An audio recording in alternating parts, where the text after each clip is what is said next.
I never liked surprises, but Noah insisted on making my 38th birthday unforgettable. The rooftop restaurant was glowing under fairy lights, filled with friends, clients, and family. People who'd known us as that couple, the power duo. He stood at the head of the table, glass of champagne in hand, giving that charismatic smile that once made me fall for him. I remember thinking, he even rehearsed his smile tonight. "Let's toast," he said, tapping his glass. "To the woman who built me, supported me, and believed in me when I barely believed in myself." The crowd clapped. I smiled, pretending my chest wasn't tightening. His tone was sweet, but his words were performative, too polished, too deliberate. Then, as he raised his wrist to gesture dramatically, his smartwatch lit up. One message, then another. "Camille, I miss you already. Last night was perfect. Happy birthday to her, I guess. Camille, I can still smell you." The laughter at the table dimmed, like a sound system losing power. Every head turned toward the glowing screen. My smile froze. Noah's hand jerked down, too late. He fumbled to silence it, but the moment had already detonated. My mother gasped. My best friend Sarah covered her mouth. Someone whispered, "Isn't that her assistant?" I sat there still as glass. The city lights blurred around me. 15 years of marriage unraveled in 10 seconds. Noah's face turned gray as he muttered, "It's not. She's just your assistant?" I said quietly. "Who's been working overtime with you these past few months?" He opened his mouth, but no words came. He was caught between guilt and calculation, trying to decide which version of the truth would save him. None would. I stood up slowly, smoothed the front of my black dress, and raised my glass. "Since we're sharing toasts..." My voice didn't shake. It was steady, ice over fire. "To the man who taught me that love without loyalty is theater. And to the woman who thought she could play in the dark and not be seen." Gasps rippled through the table. Noah reached for me. "Alyssa, please, let's talk about this privately." "No, let's not," I said. "Because I actually did bring someone tonight. My +1. I turned to the quiet man seated 2 chairs away, the one most people assumed was another client. "This is Mr. Hartwell, my lawyer." Every phone in the room lifted like a sea of lenses. I wasn't just betrayed, I was on display. So I gave them a performance worth remembering. Mr. Hartwell stood politely, buttoning his jacket. "Happy birthday, Mrs. Grant." The room fell silent except for the faint clink of a fork rolling off a plate. Noah's jaw tightened. He reached for me again, whispering, "You're humiliating yourself." I leaned close enough for only him to hear. "No, darling. I'm reminding you who you underestimated." Then I stepped back and addressed the crowd. "Excuse me, everyone. I'll let the birthday boy finish his speech. He has so much to explain." I walked toward the elevator, heels clicking against marble, the sound echoing like gunfire in a cathedral. Behind me, murmurs broke out, half pity, half awe. I didn't cry. I wouldn't give him that satisfaction. As the elevator doors closed, I caught one last glimpse of him standing frozen, surrounded by people he used to impress, clutching his dead smartwatch like it could rewind time. When the doors sealed shut, I finally exhaled. My hands trembled for the first time. My heart was somewhere between heartbreak and adrenaline. I pulled out my phone, opened the folder of screenshots I'd collected for weeks, and sent one message to Sarah. "It's done. You can start the timer." The timer wasn't metaphorical. Sarah was posting scheduled statements through my PR assistant, neutral, professional messages about my temporary leave from the business and the restructuring of Grant and Commerce events. My silence wouldn't be weakness. It would be strategy. Outside, the Austin night was warm, the skyline glittering like nothing had happened. I could still hear faint laughter from the rooftop, the kind that masks chaos. My Uber pulled up and the driver looked surprised when I slid in wearing an evening gown, alone. "Big night?" he asked, glancing at me through the rearview mirror. "You could say that," I said softly, staring out the window. "It's the night I stopped being naive." He chuckled awkwardly, unsure if I was joking. I wasn't. At home, I went straight to Emma's room. She was asleep, her little lamp still glowing. I brushed her hair back and whispered, "It's just you and me now, baby." Then I walked to my office, opened my laptop, and reviewed the shared accounts. Half of them bore my name. The other half soon wouldn't. By the time Noah's text came in, "We need to talk. Please don't do anything rash." I had already scheduled the transfers, locked the business domain, and set up a private consultation with Mr. Hartwell for the morning. I stared at the message for a long moment before replying, "Happy birthday to me." The truth was, the pain hadn't even hit yet. It would come later, in waves. But beneath the hurt, something fierce was already forming. For 15 years, I had built his dreams, curated his image, and softened his failures. He'd mistaken my grace for weakness. That night, staring at my reflection in the dark window, I made a silent vow. He will regret teaching me how much power I actually have. And I smiled, not out of joy, but out of clarity. Because betrayal doesn't end you, it awakens you. People always said Noah and I were the perfect couple. He was the ambitious dreamer, and I was the woman who believed in those dreams enough to make them real. We met when I was 23, organizing a fundraiser for a local tech incubator. He walked in late, unshaven, charming, carrying nothing but a backpack and big ideas. He couldn't afford the entry fee, so I let him in anyway. "You look like you'll make it up to me one day," I'd joked. I just didn't know how literal that promise would become, or how one day he'd repay me in betrayal.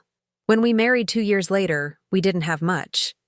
I was running small private events, baby showers, local galas, influencer brunches, while he coded all night in our one-bedroom apartment, chasing investors who ghosted more than replied. I believed in him when no one else did. I covered rent when his first app flopped. I lent him my mother's old car when his died. When his startup finally got attention, I celebrated like it was mine. Because, in many ways, it was. He used to tell people, "Alyssa is my foundation." I wore that like a badge of honor. I didn't realize foundations get buried. The years that followed were a blur of growth. His company boomed, our lifestyle upgraded, and my business expanded into luxury event planning. But success has a way of twisting people. The man who once brought me late-night coffee during deadlines started coming home later, smelling of cologne I didn't buy. At first, I made excuses: stress, work dinners, travel. The things wives tell themselves when they're afraid to face what they already know. There were small signs. A lipstick stain once brushed onto a collar, though he swore it was from a client's hug. Sudden attention to grooming. The way he'd scroll through his phone and tilt the screen away when I passed. Camille started working with me around that time, a 25-year-old intern with sharp eyeliner and endless energy. She was bright, fast, and eager to please. Too eager. I remember the first time I caught her looking at him during a client meeting. Eyes soft, smile practiced. It was subtle, but I noticed. Women like me always notice.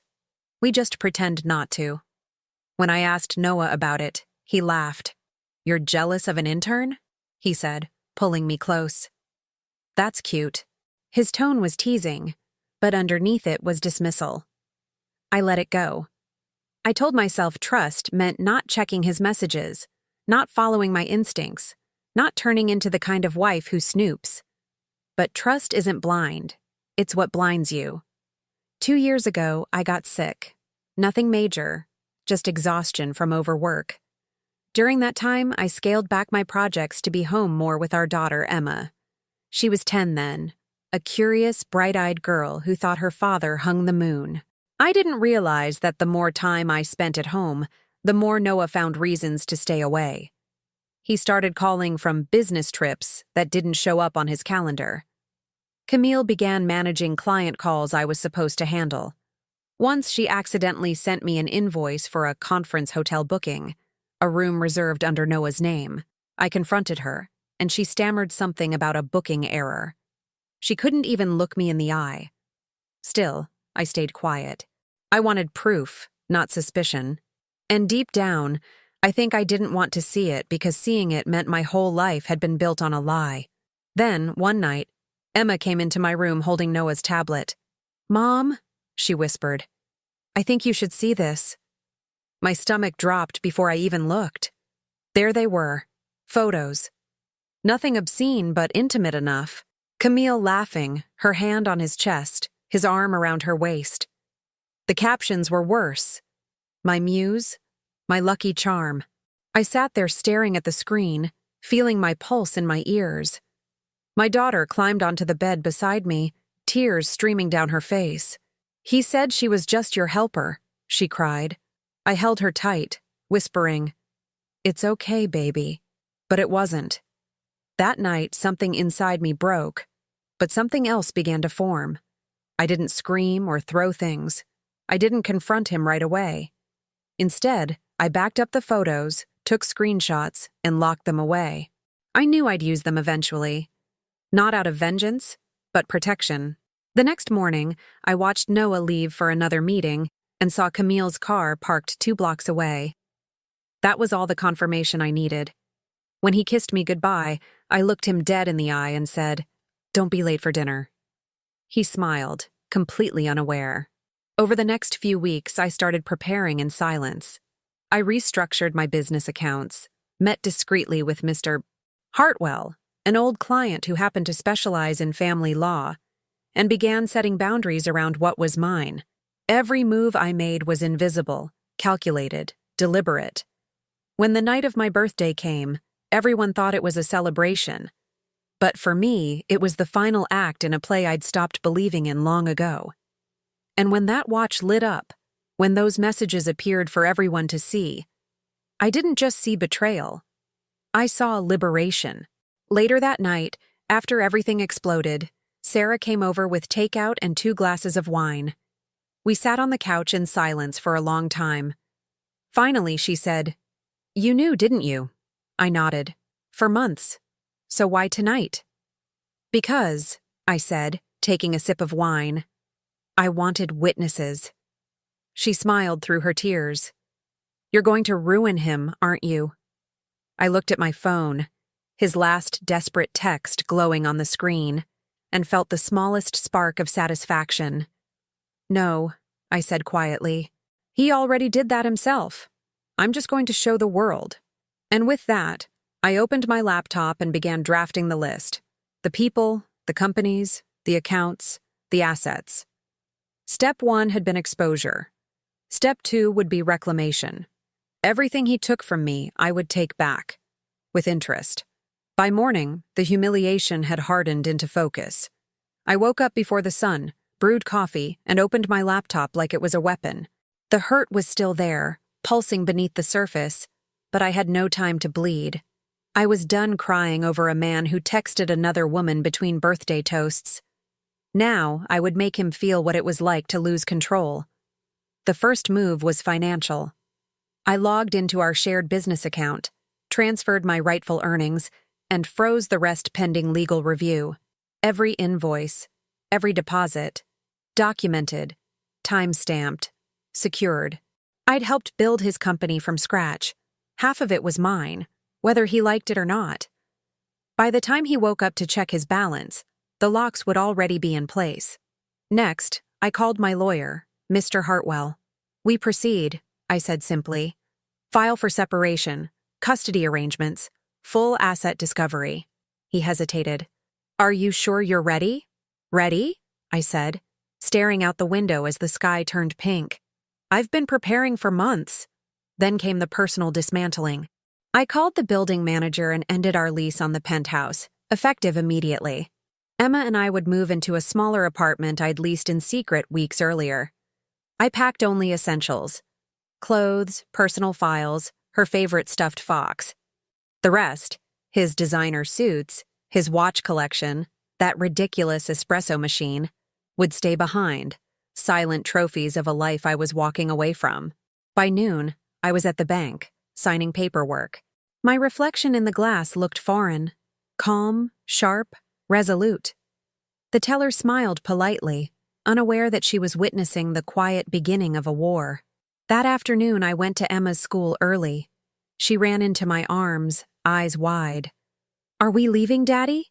she asked, her voice trembling. I knelt down. "We're leaving the noise, sweetheart. We're going somewhere peaceful."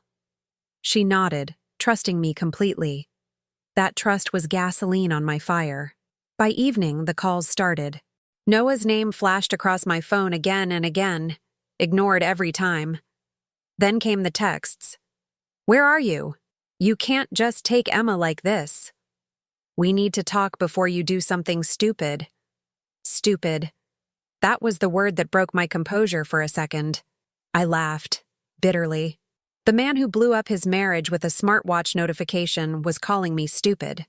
I replied once. "Talk to my lawyer." Then I blocked his number. That night, I unpacked our few boxes in the new apartment. The air smelled of fresh paint and new beginnings. I ordered pizza for Emma, tucked her into bed, and sat on the balcony alone. The city buzzed below, unaware that one of its golden couples had just split open. I took out my journal, the same one where I'd written every suspicion, every red flag, every late-night lie. At the bottom of the page, I wrote 3 words. He won't win. My plan wasn't impulsive. It was precision. I would dismantle him quietly, step by step. Freeze the accounts. Secure my business, call the PR firms, file the petition. Every move deliberate, surgical. He'd wake up tomorrow and realize he was no longer the man in control. He'd be a headline, a scandal, a lesson. And me? I'd be the woman who finally stopped loving her enemy and started loving her power. The morning after the rooftop fallout was strangely quiet. The kind of silence that doesn't comfort.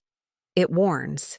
My phone lit up every few seconds. Missed calls, unread messages, and a dozen "Are you okay?" texts from people who had been at the dinner. The video of Noah's smartwatch notification had already made its way across social media. Someone had filmed the moment the messages popped up. The clip had over 20,000 views overnight, captioned, "When your husband's mistress crashes your birthday party through Bluetooth. The internet moves fast, but humiliation moves faster." Noah's PR manager must have seen it because a half-hearted family privacy statement appeared on his company's official page by noon. It did the opposite of damage control. People flooded the comments with screenshots and speculation. The same followers who once idolized our power couple now dissected every photo, every anniversary post, labeling me the wife who knew, and him the fraud in a fitted suit. By midday, my lawyer called. "You've gone viral," he said, voice calm but amused. "We'll need to act faster than planned." I was already 2 steps ahead. Every account, contract, and signature I shared with Noah was under review. He'd wake up to find his access revoked from nearly everything. Our joint cards, business emails, even the event brand he'd attached his name to for credibility. The empire he built on my loyalty was being quietly repossessed in real time. The first shock hit his investors. By afternoon, I got messages from 2 partners wanting to confirm the current leadership structure. Translation? They were choosing sides, and it wasn't his. They'd seen the clip, read the whispers, and sensed instability. Reputation in his world was a currency more fragile than glass. By evening, Camille became collateral damage. The company issued a statement announcing her voluntary leave.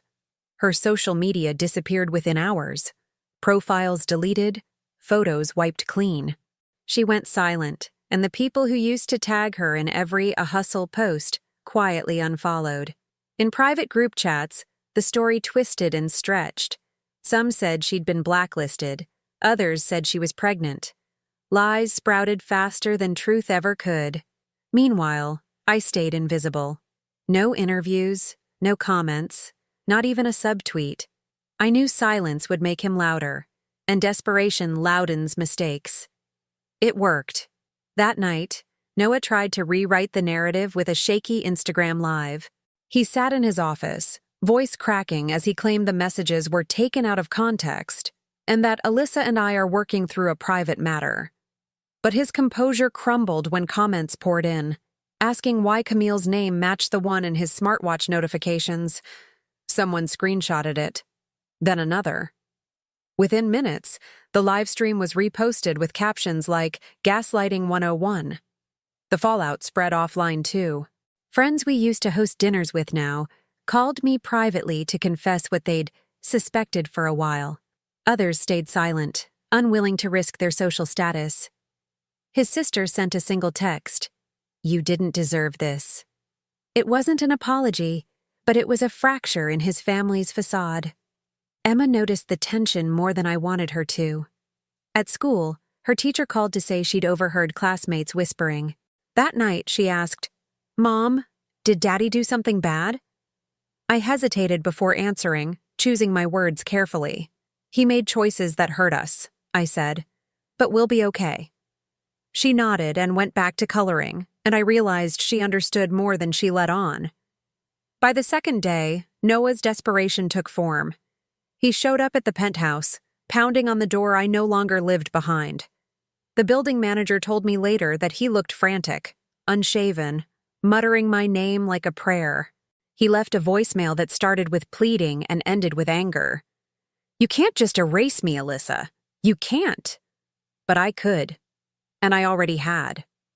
That night, I sat on the balcony of my new apartment, the city lights flickering like quiet applause beneath me. Every account frozen, every statement drafted, every call ignored. The first consequences were already playing out. Not loud, but surgical. The kind that cuts so clean you don't bleed until it's too late. Noah thought losing me would hurt like heartbreak. He didn't realize it would feel like extinction. 2 weeks after the rooftop disaster, Noah's father invited me to a family lunch at their country club. It was a setup. I knew it the second I read the message. "Just a quiet talk to clear the air," he'd written. The Grants never did anything quietly, and nothing they said was about clarity. Still, I agreed to go. Not for them, for the stage. The moment I walked into the sunlit dining hall, every head turned. The wives of Noah's golf buddies whispered behind their cocktails. The men offered tight smiles that hid curiosity. And there he was, Noah, standing by the table in a pressed shirt, eyes red from sleepless nights. He looked like a man rehearsing humility, but still addicted to control. "Alyssa," his father said, standing to greet me with a firm handshake. "We just want to have a civil conversation." "Of course," I said, sliding into my seat. "I'm always civil." Noah sat across from me, fiddling with his napkin like it might save him. "You didn't have to do all this," he said quietly. "The lawyers, the accounts, the PR spin. This is getting out of hand." I tilted my head. "Out of hand? You mean the part where you cheated, or the part where you got caught on video?"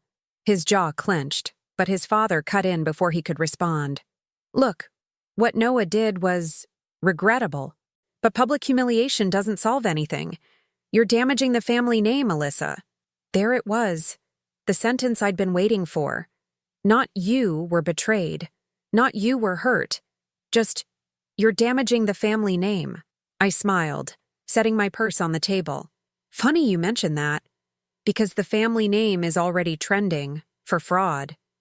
The color drained from his father's face. "What are you talking about?" I pulled a folder from my bag and slid it across the table. Inside were documents, proof Noah had used company funds to pay for consulting expenses that were actually plane tickets, hotels, and jewelry. Every transaction cross-referenced, time-stamped, and verified. Noah went pale. How did you even get that?" "I built the accounting system, remember?" I said. "You just never noticed that the woman behind the scenes was the one holding all the keys." His father's hand trembled as he flipped through the pages. "This can't be real." "Oh, it's real," I said calmly. "And unless your son settles fairly and quietly, it'll be very public." Noah leaned forward, voice low, desperate. "You wouldn't destroy everything we built." I met his eyes. "You already did." There was a long silence. Forks paused midair. The people at nearby tables stopped pretending not to listen. I could feel their stares, the same society crowd that once praised our picture-perfect marriage now devouring the spectacle of its autopsy. His father finally spoke, voice tight. Noah, leave. Now. Dad. Now. Noah stood abruptly, knocking his chair over, face flushed with shame. He muttered something about fixing it and stormed out through the side door. Cameras flashed near the entrance. The gossip network would have its content by sunset. I took a slow sip of water and looked back at his father. You raised a man who thought loyalty was optional. I just gave him the bill. He sighed, deflated. You've made your point. No, I said, standing. I've made my boundary. As I turned to leave, someone whispered, That's her, the wife from the video. Another voice added, She's the one who brought a lawyer to her own birthday. And then came the sentence that would spread faster than any video. You didn't just cheat on your wife, Noah. You cheated on every person who believed in you. Someone recorded it. By the time I reached my car, it was already online. Within hours, it was everywhere. TikTok, Twitter, even morning news commentary. The clip of me walking out, calm and composed, became a rallying point for women who'd swallowed years of betrayal. The hashtags began, The Birthday Wife. He cheated in HD. Alyssa did it better. By nightfall, his company's sponsors pulled their partnerships. The board announced a formal review of his spending. His father's name trended beside his own, investors demanding statements. I didn't celebrate. I just poured myself a glass of wine and sat by the window of my new apartment, watching the city lights flicker like a silent standing ovation. Sarah called, half laughing, half crying. You're everywhere, she said. Do you realize what you just did? I didn't do anything, I said softly. I just stopped pretending. She paused. What now? Now? I looked out at the skyline, the noise of distant traffic fading under the weight of my calm. Now he learns what it feels like to lose not just a woman, but the illusion she built around him. Because revenge, when done right, isn't loud. It's elegant. It's quiet. It's the moment everyone finally sees the truth, and you no longer need to say a word. The video from the country club exploded faster than even I anticipated. One moment, it was a short clip on a gossip page. The next, it was a viral anthem.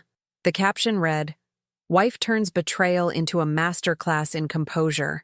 Within 24 hours, millions had seen it. Every outlet, from entertainment blogs to business podcasts, covered it like a morality play. Noah's name became shorthand for hubris. Mine became a hashtag. At first, he tried to ignore it. The classic PR move. Go dark, wait for the storm to pass. But silence doesn't work when your downfall is trending globally. Reporters dug up the old footage from our anniversary parties, his startup interviews, the TED-style talk where he'd praised integrity as the cornerstone of leadership. It all resurfaced, stitched into mocking compilations set to pop music. By day 3, he snapped. Noah went on the offensive. A slickly edited video appeared on his company's YouTube channel. Soft lighting, solemn music, his voice quivering with remorse.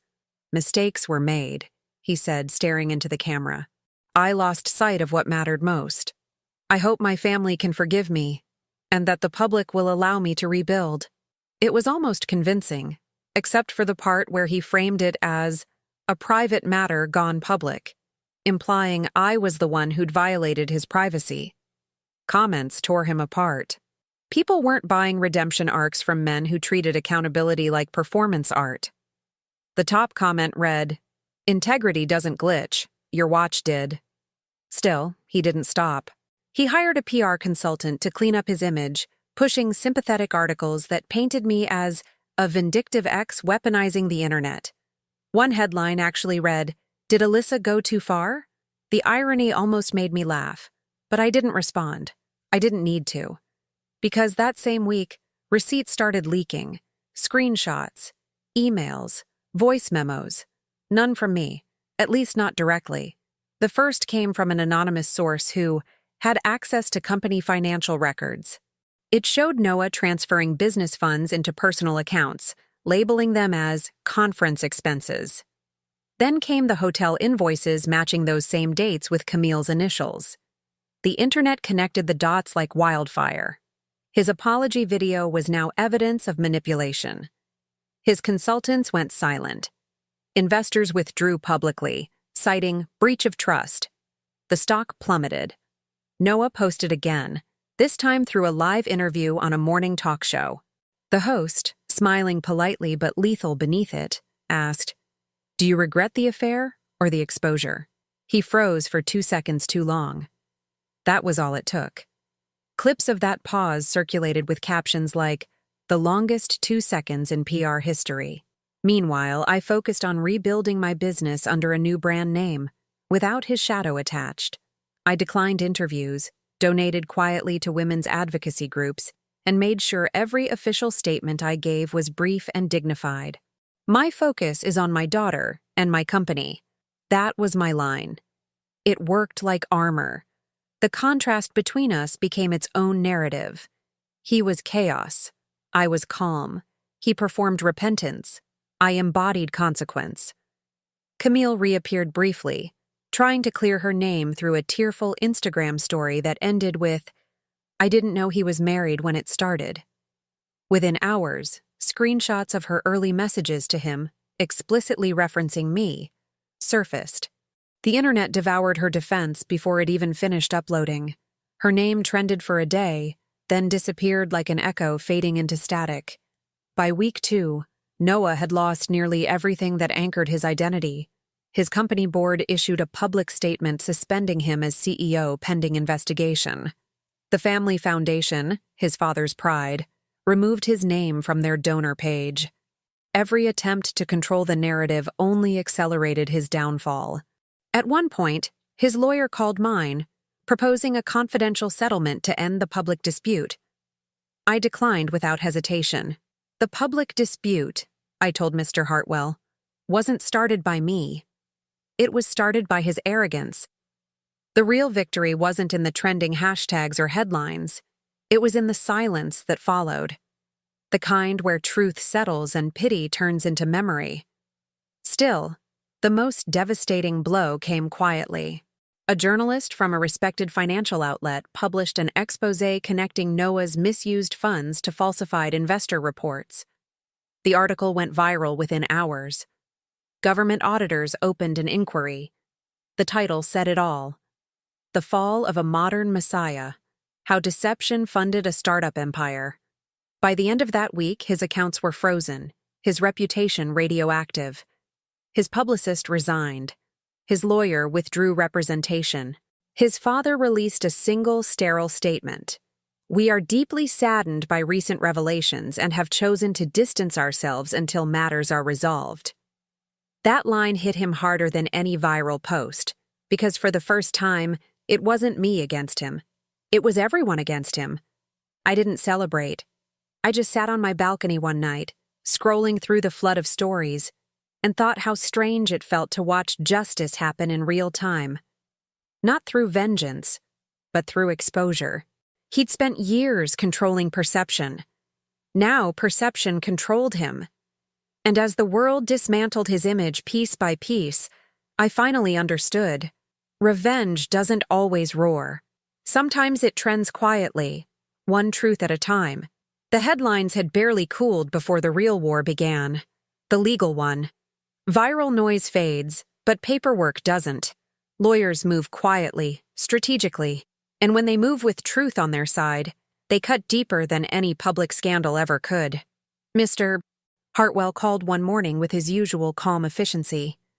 "It's time," he said. "We're filing the divorce petition today. Full custody, asset discovery, and marital fraud disclosure." The word fraud hit differently when attached to a man who once preached ethics on stage. Noah had built his image around trust. Trust in his company, in his vision, in his family brand. Now that same word would be the reason every door began closing in his face. The filings went public within hours. By the next morning, every business outlet was covering it. The petition included details of his financial misconduct, misuse of joint funds, falsified invoices, luxury trips disguised as corporate retreats. His company's board announced an emergency audit. The SEC started sniffing around the same afternoon. Noah called that night, using a new number. I didn't answer. His voicemail was short, almost rehearsed. "You're destroying me, Alyssa. Please stop before this gets worse." Worse. He still thought he had a bottom to fall to. 3 days later, the company officially suspended him as CEO, pending investigation. The man who once managed teams of hundreds couldn't even manage the headlines under his own name. His LinkedIn profile went dark. His board biography disappeared. Investors began issuing statements that sounded like eulogies. "We are saddened by recent events and will continue under new leadership." Camille vanished from public view entirely. There were rumors she'd tried to contact him, but his number was disconnected. She was a ghost. Career over before it began. The woman who once strutted through my office with coffee and bright lipstick was now another cautionary tale. Meanwhile, the legal process pressed on like a slow, deliberate march. Every asset he tried to hide was uncovered. Mr. Hartwell's team found offshore transfers routed through shell accounts under his college roommate's name. We subpoenaed records, traced every cent, and documented every lie. Each discovery was another nail in the coffin of his financial empire. He tried one last desperate move, claiming I'd sabotaged the company by leaking documents. But our digital forensics proved otherwise. The leaks originated from within his own staff. Someone inside had decided to save themselves before the ship went under. During the deposition, I sat across from him for the first time in months. He looked nothing like the man I'd married, unkempt, hollow-eyed, nervous. His arrogance had evaporated, replaced by something I'd never seen in him before: fear. The court reporter's fingers clacked rapidly as he mumbled through excuses. I was under pressure. It wasn't intentional. I thought we could fix it privately. When my turn came, I spoke clearly. You weren't under pressure, Noah. You were addicted to control, to attention, to deceit. You didn't lose sight of your values. You sold them. He didn't look up. The judge ordered temporary spousal support, custody under my care, and a full forensic audit of his remaining assets. His accounts froze. His business credit cards were revoked. Even his car was repossessed after the company retracted ownership. By the end of the month, he moved into a small rented apartment on the outskirts of Austin. Bare walls, no furniture except what he could salvage. The tabloids called it the fall of a tech king. To me, it was simply gravity doing its work. But it wasn't just the finances collapsing. His family fractured too. His father, who once lectured me about discretion and legacy, stopped taking his calls. The family trust pulled his name. His mother tried to reach out, leaving me a voicemail filled with apologies and excuses. I never called back. Forgiveness wasn't part of my healing plan. Emma's custody hearing was the only part that pierced my composure. Watching her sit outside the courtroom coloring while lawyers debated the meaning of best interests made my stomach twist. But I knew this was necessary.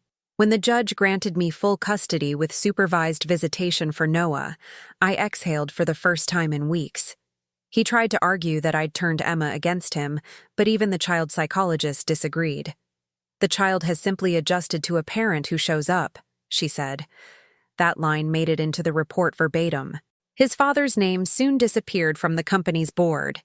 He released one final statement to the press, cold and detached. "Noah Grant no longer represents our family's values or interests." That was the moment Noah truly broke. Losing me was painful. Losing his image of himself was annihilation. Behind the scenes, I was rebuilding. My company rebranded under my name alone, Alyssa Hart Events, and bookings doubled within weeks. Clients loved the symbolism. "You turned chaos into clarity," one said. They didn't know how literal that was. Noah's assets were eventually divided. I got the house, the vehicles, and a significant percentage of his company shares, now worthless, but still poetic justice. He was left with personal debt, unpaid taxes, and a mountain of legal fees. When the audit report finally came in, it revealed exactly what I expected: years of hidden spending, secret credit lines, and a private cryptocurrency account. The total misappropriation? Just under $1.2 million. Enough to turn his scandal from personal to criminal. Mr. Hartwell called again one afternoon, voice calm as always. The district attorney's office might open a case. They're looking at possible wire fraud. I didn't gloat. I didn't celebrate. I just nodded. Then let justice finish what betrayal started. By then, Noah had stopped fighting. He signed the divorce decree without contest, eyes dull, voice gone. The man who once commanded boardrooms now shuffled through courtrooms whispering, "Yes, Your Honor," like a child caught lying about homework. The last time I saw him, he was leaving the courthouse alone. His suit hung loose on him. His once expensive watch was gone. He looked smaller, not just in stature, but in spirit. I didn't feel triumph. I felt completion, like I had finally closed a door that had been creaking open for years. Later that week, Emma asked, "Is Daddy okay now?" I thought about how to answer, then said gently, "He's learning, sweetheart. Sometimes people have to lose everything to remember who they are."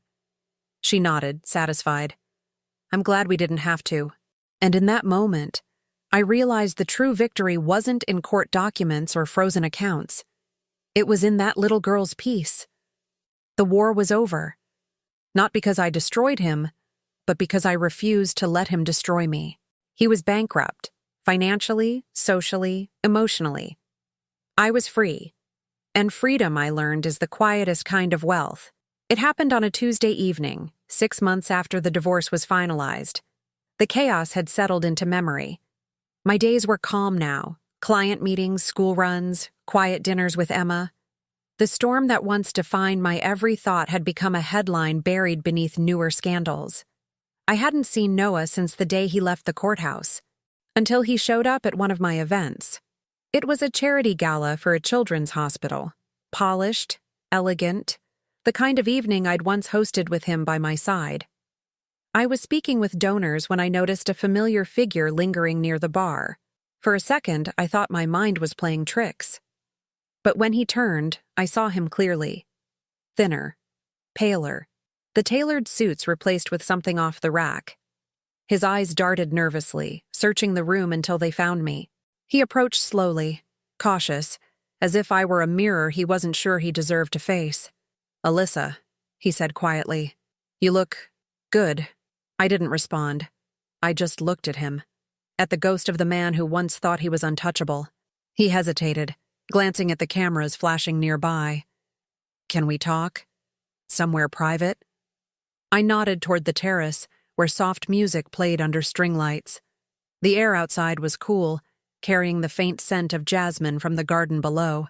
For a moment, it felt like déjà vu, like one of those evenings before everything broke, when we'd steal away from crowds and talk about dreams.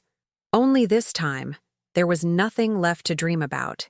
He took a breath, his voice trembling. "I've been trying to reach you for months. Emails, letters, everything comes back blocked." "That was the point," I said. He nodded, shame flickering in his eyes. "I deserve that." He ran a hand through his hair, exhaling shakily. I wanted to apologize. Really apologize. Not the PR kind, the real kind." I crossed my arms. "Apologies are currency for people who think words buy redemption. You don't get to rebuild your image through mine anymore." He swallowed hard. "I'm not trying to. I lost everything, Alyssa. The company, the investors, my family. I live in a 1-bedroom apartment now. Some days I can't even afford to fill my gas tank." I looked at him for a long moment. "And what do you want me to say? That I'm sorry for that?" His voice cracked. "No, I need you to know I understand now. What I did, what I became. I was arrogant, selfish. I thought I could have it all and still keep you waiting at the finish line. You were the only person who ever believed in me, and I destroyed that. For a brief second, I saw the boy I'd once loved, the one who used to leave notes on my desk and whisper dreams into the dark. But pity is a dangerous emotion. It opens doors that should stay locked. You didn't just destroy what we had. I said softly. You turned it into a weapon. Every kind word became evidence against me. Every sacrifice I made became a joke you told someone else. You didn't just cheat on me, Noah. You humiliated me publicly and called it a mistake. He nodded, eyes glassy. I know, and I'll never forgive myself. Good, I said, because forgiveness isn't a prize I'm offering. He stepped closer, voice pleading. Can we at least start over? Not as lovers. God, I know that's gone. But as people. I miss talking to you. I miss Emma. I miss being someone you didn't look through. For a moment, his desperation filled the air. The music inside faded, leaving only the distant hum of conversation. I could feel the weight of his regret, heavy, but too late. No, I said finally. We can't start over, because the version of you I loved doesn't exist anymore. And the version standing in front of me, I don't recognize him. He blinked, his lips parting as if to speak, but I didn't let him. You taught me something important, I continued. That closure isn't a conversation. It's a decision. And I decided to close this chapter a long time ago. He stared at me like a man watching the last bridge burn. So that's it? He whispered. After everything? Yes, I said quietly. That's it. He laughed bitterly, shaking his head. You really did win. I tilted my head. No, Noah. I just stopped losing. He looked down, hands trembling. For a moment, I thought he might cry, but instead, he straightened his shoulders, the last remnant of pride clinging to him. You're stronger than I ever realized, he said. I guess I made you that way. No, I replied. You broke me that way. I made myself stronger. He nodded, defeated. I hope one day you can forgive me. I already have, I said. Just not for you, for me. Because carrying hatred would mean you still own space in my life. And you don't. He stared at me for a long time, eyes hollow. Then he whispered, Goodbye, Alyssa. I stepped aside so he could pass. Goodbye, Noah. He walked out of the terrace, through the crowd of glittering guests, disappearing into the blur of city lights beyond the glass doors.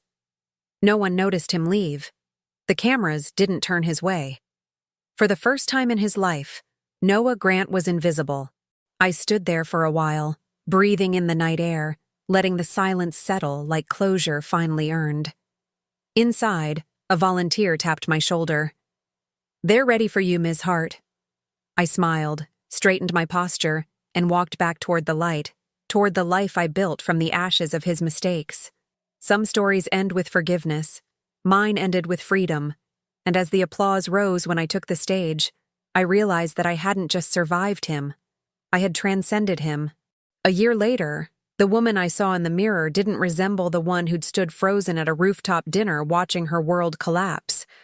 That version of me had lived for harmony, for keeping the peace, for believing love was measured by how much you could endure.